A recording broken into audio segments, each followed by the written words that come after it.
Today's podcast is brought to you by Introduction to Online Business Made Simple, a 6-part audio course that teaches you how to get started with your online venture. Find out more at usingyourpower.com/course.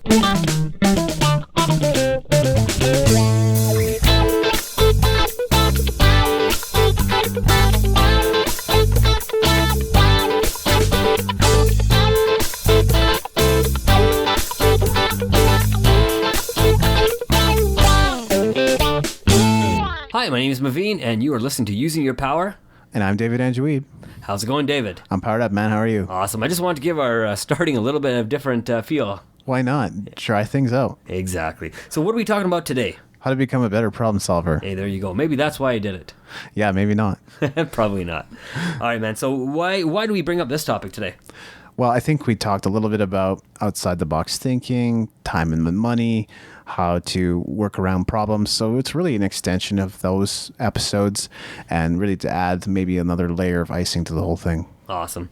I love it. So, I'll start it off, I guess. One of the things I was thinking about, if you want to, become a better problem solver, sometimes it's better just to sit on the problem. We've heard that all before. One of the things I like to do sometimes is sit down and meditate and really think through the problem while I'm meditating, sitting down by myself. It allows me to search within myself for an answer, as well as I think it allows me to open up to, the woo-woo universe and have some answers come into me. Maybe when I'm sleeping, I tend to do that typically when I'm looking for answers right before I go to bed. So maybe it'll come to me in a dream, or I'll wake up with an answer. Sometimes when they say sleep on it, that's kind of what they mean.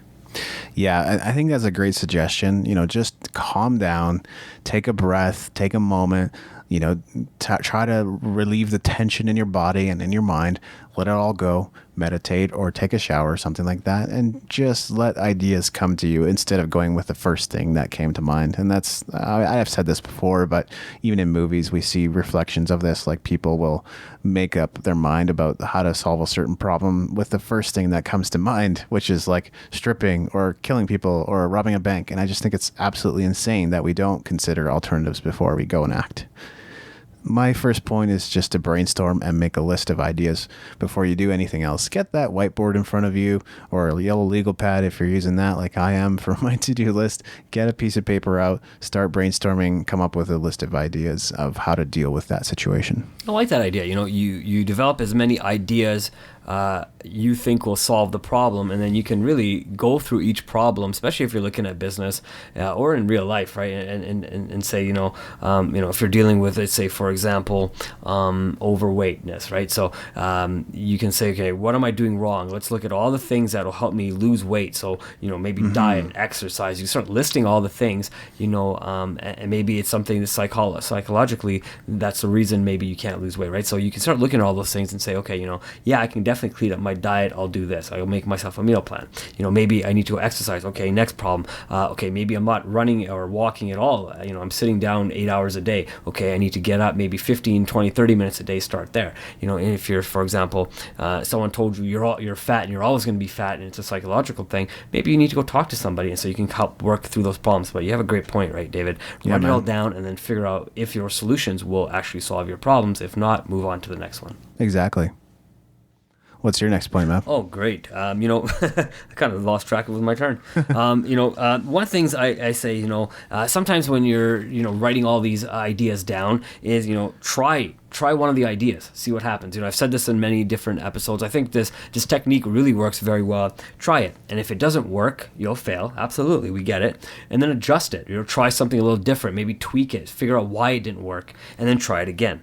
And then maybe you'll succeed. And once you succeed, you've then been able to solve your problem. But, as many times as you need to fail to succeed, that's how the light bulb was invented from what I understand. I've been kind of told, it was, 10,000 or 12,000 times it didn't work, but the one time it did, and now the world has changed, right? So it was try, fail, adjust, and then finally success. Yeah, and hopefully as you're going down your list and trying ideas, you start with the ones that don't violate God's laws or, the real life laws that are out there. I mean, I would suggest starting there before we go and resort to desperate measures. Another great thing you can do is ask friends and family for feedback. I mean, it's easy to be prideful, but you'd be surprised by how many people have been in the situation that you've been in, whether it's acquiring a property that they probably never should have, like a timeshare or something like that, trying to get out of that kind of deal, being harassed by creditors. people have been through a lot of things, and you might be surprised to find out that they have great advice and tips for you. Absolutely. One of the things I think it was kind of right along the same lines as I had was, sit down with people, like meet up with people and listen to what their problems are. So a little bit reverse. So actually go find people who have problems and listen to what they have to say. And then ask them questions and then help them logically work through solving their own problems. You can do that for friends. You can do that for family members. You can do that for complete strangers, really. You just have to be willing to do that. Maybe that's your business. I like that too, and this just occurred to me, so it's a bit of a sidetrack. But I guess women don't always want their problems solved, right? They just want to be listened to, and sometimes guys just need to be listened to too. So don't get me wrong, but that might be another thing to keep in mind. So us guys will try to solve absolutely everything. Maybe don't do that in every situation, especially if you're talking to a significant other. Oh, I agree with you, David. Fully right. Yeah. Another thing we can always do is ask experts for feedback, and you can try the A list, B list, C list. I don't really care. You could try all of them, because these days you can email most of them. You can connect with Twitter if they're not on email, and you can typically find one way or another, even if it's just listening to their podcast and finding out where their speak pipe is. There might be a way to get a question to them and to get it answered by somebody who has a lot of knowledge and experience. Yeah, I really love that idea. It kind of works right within my next point too, David. One of the things we can do out there is hire a professional. For some reason, I believe we all think we're experts in everything we've ever done or tried. It's true. It's been kind of drilled into our heads since I think we're in elementary that if you can't accomplish something the first time you do it, if you didn't get first place in that run, you're not good, you're no good, right? So we've been always kind of told that if you're not good right away, you won't make it, right? But even if that's true, let's say, then go find someone who is good at it, right? Go find a professional. The things that the professional can do for you, is going to be able to help solve your problem. Maybe they'll also be able to help you save time and save some money and a whole bunch of headache, right, as well, that can be associated with that problem as well.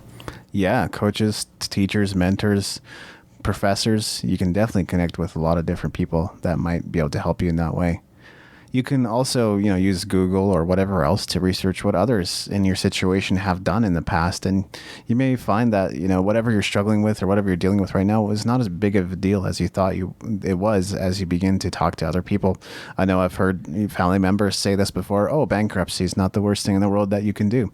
Fair enough. I still wouldn't want to declare bankruptcy unless I was in that situation, and hopefully I would consider my alternatives before getting there. But if I absolutely had to, nice to know it's not the worst thing in the world. Fair enough.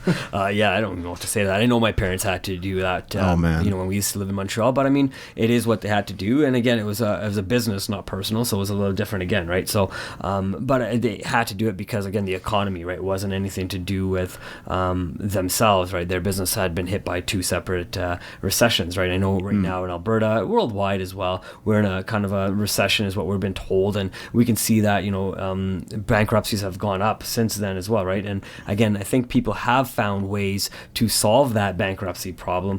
There's ways that you can go talk to people and they can help you, instead of paying your full debt, you only pay a percentage of your debt, so you don't have to declare bankruptcy. And, and then because typically if you do, I believe you can't do anything for about 7 years anyways in North America, right? So again, that's usually your last resort. I think you're right, David. In terms of credit, yeah, I think that's all you can do for 7 years, and then you can begin to rebuild your credit. But cash is still, something you could utilize in that situation. But yeah, first consider your alternatives. Yeah, for sure.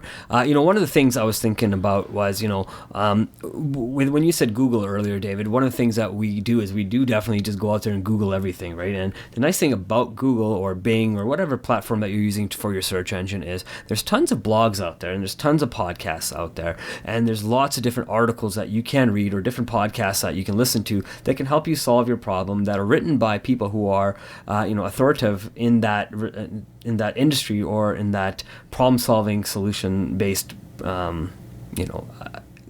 place, right? So they can definitely help you do that. So if you read enough articles, you can definitely get some pointers on how to become proficient at solving your own problems. Again, if you're not able to, the last thing you can also do is potentially attend a seminar. I think you said something along that line as well, David. You can attend a seminar, which is also going to have lots and lots of different people there. You'll be able to talk to a lot of different people who are maybe in your same situation that can also tell you what they've done or what they've tried and how that's made them feel and how that's worked for them. them, and really find ways to connect with people to solve your own problem. And hey, you know what, like I said earlier, is maybe if you listen to other people's problem, not only will you help them solve their own problem, but you'll solve your own. Yeah, and it's so funny how sometimes people are casual about problems that you think are mountains, right? And one time, it was in 2008 when I was kind of having my bout with anxiety, but I was invited to a movie theater, so we went to see an IMAX, and I thought, hey, that's a fun way to relax and get together with friends or whatever. Oh man, I mean, it just caused some anxiety to well up in me because, we're sitting there in front of the screen and I feel like I'm kind of trapped in. And so I step out of the theater and, I kind of catch my breath for a second, and then a girl comes by and is like, so why are you sitting there? And I was like, oh, I'm just kind of feeling a little bit anxious watching it. She's like, oh, I've had tons of panic attacks watching movies. I'm like, okay, I wouldn't want that myself. So, that's why I kind of got out of that situation. I was able to watch the movie standing up, still can. Movie theaters, still not maybe the best place for me, but generally I'm better than I was.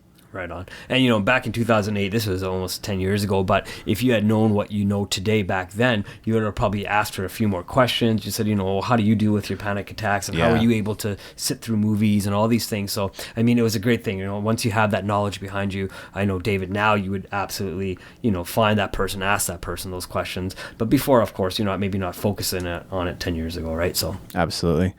And then my final point, which might be a slight bit controversial, especially based on our history and everything we've said, but it's to start a business or join network marketing. And network marketing has that built-in system of mentors and upline and people who've gone through the struggles you've gone through, debt, selling a house, unable to pay their mortgage, unable to pay their car payments. Trust me, anybody that's joined that business, I shouldn't say anybody, but probably just about anybody that's joined that business has dealt with some kind of financial struggle in the past and can give you tips and advice on how to solve it. And if they don't know, they can always go further up the chain, ask somebody else who might know, and then you'll have an answer that comes down from the top that probably could help you. So it is a great system for that kind of stuff. And you'll also be surrounded by people who are all trying to problem solve their budgets, figure out their lifestyle, how they're going to build a business while they're living life, how they're going to build a business while working a job. There's tons of problem solving in network marketing, and that's the reason why I would suggest something along those lines, maybe as not your first resort, but something to consider. I like that idea. It's very different, right? Telling somebody to, or suggesting, not maybe telling, but someone to join a network marketing business, right? I know at least the ones marketing that we were a part of that, yeah, you're right. They were, helping you out in places that you weren't able to maybe understand how to get out of certain problems. Again, you're right. I think you should definitely talk to somebody who has gone through the problem, not somebody who's just getting the information from their upline and bringing it to you, right? And don't take suggestions from people who don't understand your position or really don't understand what your next position or what your goals are, right?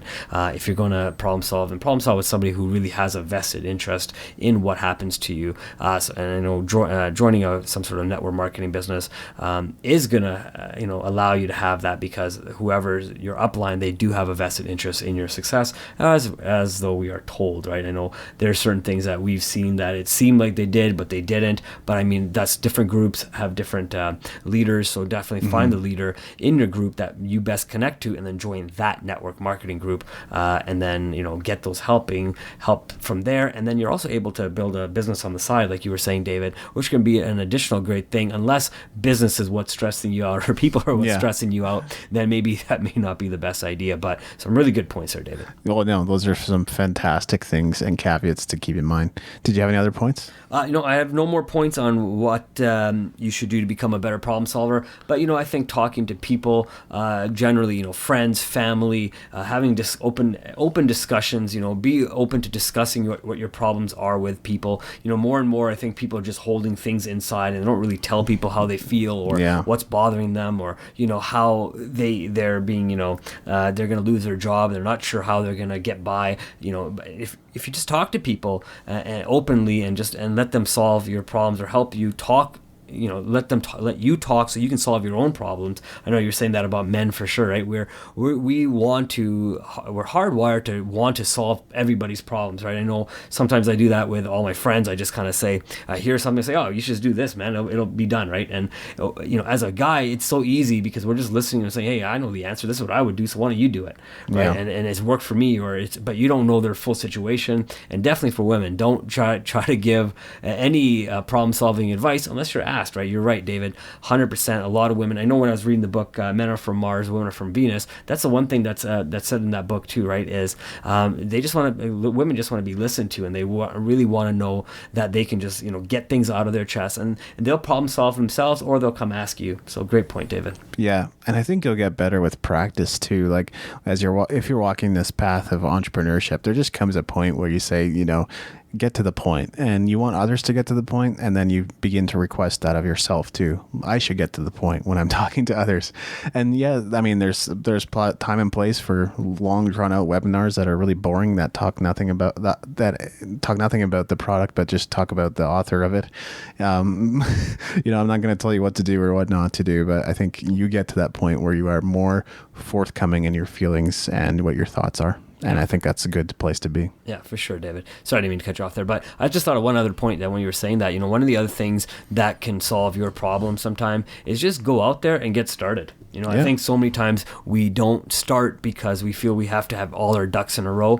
But sometimes if we just start and we just keep trying and start moving forward and try to solve our own problems, or just get started in a business, or, you'll start figuring out how to solve your problems. Your brain is hardwired to figure out how to solve problems, especially if you're a guy. I can't say if it's hardwired for a woman to solve problems because I'm not a woman. Mm-hmm. I'll definitely have to ask the ladies that are listening to the show to let us know what you think about problem solving. Men helping you out or women helping women out, right? I know women do a very good job and to listening to other women talk and helping each other and just providing great support. And sometimes that's all people are looking for is support and not for an answer. Yeah, that's great because we don't really want to get stuck in analysis paralysis either. That's correct. Yeah. All right. So find us online at usingyourpower.com. Leave a comment, send us a message, download our free audio course, or even purchase our not free audio course and check that out as well. Absolutely. Go to usingyourpower.com/course and follow the links, and hope you have yourself a great day.